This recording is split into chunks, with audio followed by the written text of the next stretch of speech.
Senator Roberts. Thank you, Madam Acting Deputy President. Tonight I'll read a letter from a constituent, a Special Forces veteran who chose to leave the Australian Defence Force after seeing Defence leadership callously throwing soldiers under the bus. It's a long letter, a clear and scathing indictment of Defence's supposed leaders. Here's the letter. Dear Senator Roberts, on the 19th of November 2020, a certain number of SAS regiment soldiers were accused of having a toxic culture with the release of the Burton Report. This was a soundbite Chief of the Defence Force, General Angus Campbell, AODSC, repeated to the world. He accused Australian Special Forces non-commissioned officers of attempting to fuse excellence with ego, elitism and entitlement. The Burton Report, written by General Campbell's subordinate, absolved successive Defence Force leaders of anything other than moral responsibility, including the Chief of the Defence Forces. It wasn't written in the report, but the message was loud and clear. There was another E in the equation, that of exemption. Exemption for Defence Force senior leaders. The Inspector-General, Australian Defence Force Investigation and Media Campaign was clearly endorsed by the ADF leadership. In contrast, we have seen the lower ranks of those who served Australia in the Special Operations Task Force Group in Afghanistan systematically abused, disempowered, marginalised and their valuable service denigrated. Many of these men and women have since medically discharged due to poor mental health caused not only by aspects of their active service, but more damagingly, their treatment by Defence and the media on returning home. Treatment akin to that of a bygone era. We have seen ADF leaders recuse themselves from command responsibility and the very laws and standards established after World War II. The Yamashita Standards saw the Allies demand a Japanese general be hung for crimes committed by his soldiers. Now, after losing our war, and in the hope of avoiding scrutiny from the International Criminal Court for their failures, it is our military leadership who demand their soldiers who fought under their command be punished while they refuse to accept anything other than meaningless moral responsibility.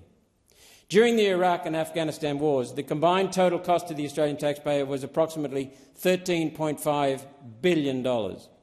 During that timeframe, Australian soldiers fought with substandard and rented ISR, that's intelligence, surveillance and reconnaissance equipment.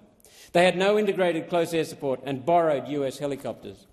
Both government and defence procurement specialists wasted 3 times the cost of both wars on failed and failing procurements. Now we see the failed MRH-90 Type-1 helicopter procurement feature in the tragic loss of life, devastating Defence families and the serving community. We have seen veterans abandoned by Defence and given no choice but to defend themselves in court without financial, legal, moral or any other form of support from the same leaders they once served. This situation demonstrates complete disregard for those who loyally fought the wars of our generation and of the families who supported them. This ongoing treatment by Defence leadership is yet another failure in their duty of care to the people they proclaim to value. Leadership then took their disregard a step further, giving tacit approval to journalists by failing to correct the lies and fabrications they published. We saw the CDF and his service chiefs demand that senators' questions in relation to the failure of the MRH-90 helicopter be considered and respectful due to the families impacted by loss. This is a stance in complete contradiction to his grandstanding on the release of the Burton Report, an uncaring act, ignorant of the thousands of families impacted and without consideration of the accuracy of the unproven and untested allegations or of jurisprudence.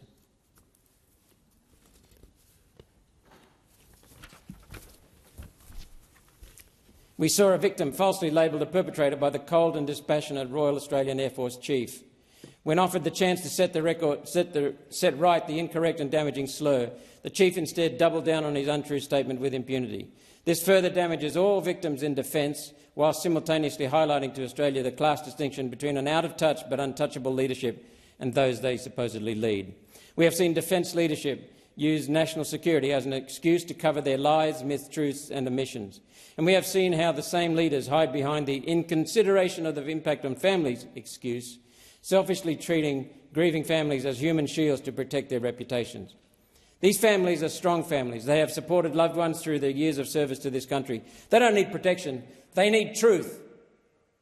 And now we have seen elected senators voicing the concerns of their constituents and veterans be labelled as divisive and bullied by the leader of Australia's military. If a lower-ranked service member had publicly acted in the same way the CDF did at Senate estimates, they would likely be charged with prejudicial conduct. If the civilian overseers, the elected senators responsible for scrutinising Defence Force activities and spending, are not immune from the wrath of our Defence Force leaders, is there anyone in Canberra able to hold them to account? People do not leave bad jobs. They leave bad bosses. Defence has been pushing woke agendas to appease minorities, leading to so many poorly conceived and implemented reforms.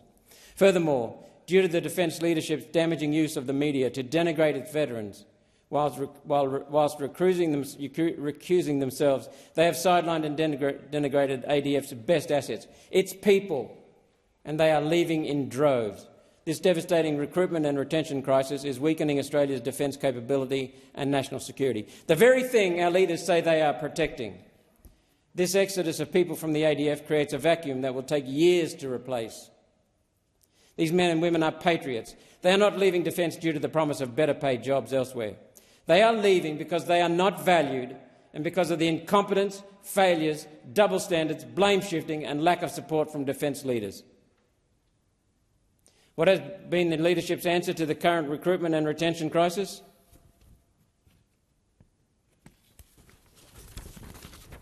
To appoint yet another general to investigate why those who did and those who normally would serve our great nation no longer wish to do so. It's a weak, box-ticking exercise to avoid leadership accountability and fails to resolve the issues. To defence leadership, I say, if your medals are so important to you, keep them and take ours back. There are more pressing items on the agenda. Over 2 decades, incompetence in a defence hierarchy, more intent on accolades, awards and power, has mismanaged Australia's Defence Force into its weakest ever position, and done so at a time when the world is in its most volatile and dangerous state since World War II. These leaders leave us poorly defended and solely reliant on another nation with a dubious track record for supporting its allies in war. Those of us who have been to war, who have been in action, don't relish another one, especially one fought at home, that require our children to fight. On releasing the IGADF Brereton report into war crimes allegations, Angus Campbell was reported as saying, and I'm quoting from a report, "We are a nation that stands up when something goes wrong and deals with it, and that is what I intend to do." Well, then that's the end of the quote. Well, as a concerned Special Forces veteran and father of Australian sons, this is me standing up, hoping someone in government will deal with this crisis. Or am I right with the final E, exemption? Are our Defence Force leaders truly exempt from their failures and above international and domestic laws? The sorely needed Royal Commission into veteran suicides is a direct reflection of the poor leadership that has mismanaged defence over decades. A Royal Commission into ADF leadership, specifically the failures in leadership during the Afghanistan war and subsequent to it, is now imperative to ensure the failures are not repeated. The government fails the nation if it does not. And it's signed, a concerned father and ADF veteran.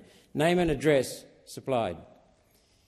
Anyone who hears the letter I just read into the Senate HANSARD record will understand why many soldiers, veterans, senators, including me, have called for the Chief of the Defence Force, General Angus Campbell, to be fired. There are too many examples of hypocrisy, failure and incompetence from defence leadership to list them all in one letter or one speech. Get rid of every single general who isn't completely focused on making sure our Defence Force is as capable and lethal as possible. The safety and sovereignty of our entire nation requires it. The state of the Defence Force is the fault of many successive governments and shiny generals. Yet the responsibility for the current state of defence must lay with the current head of the organisation, and that is General Angus Campbell. The Defence Force is going backwards, literally when it comes to headcount, and the Special Air Service Regiment is facing an unprecedented capability crisis. One Nation believes warriors should be welcome in our military. We don't need to spend time making sure drones are gender neutral. How about we just buy enough drones to defend ourselves? Spend money on ammo for our defence personnel to train with, not more gender advisors. Give medals to the heroes who show bravery in combat, not the bureaucrats who sit in air conditioning and shine their arse for half the war. The safety and sovereignty of our entire nation requires our ADF, our Australian Defence Forces, starting at the top, to tell the truth and be held accountable.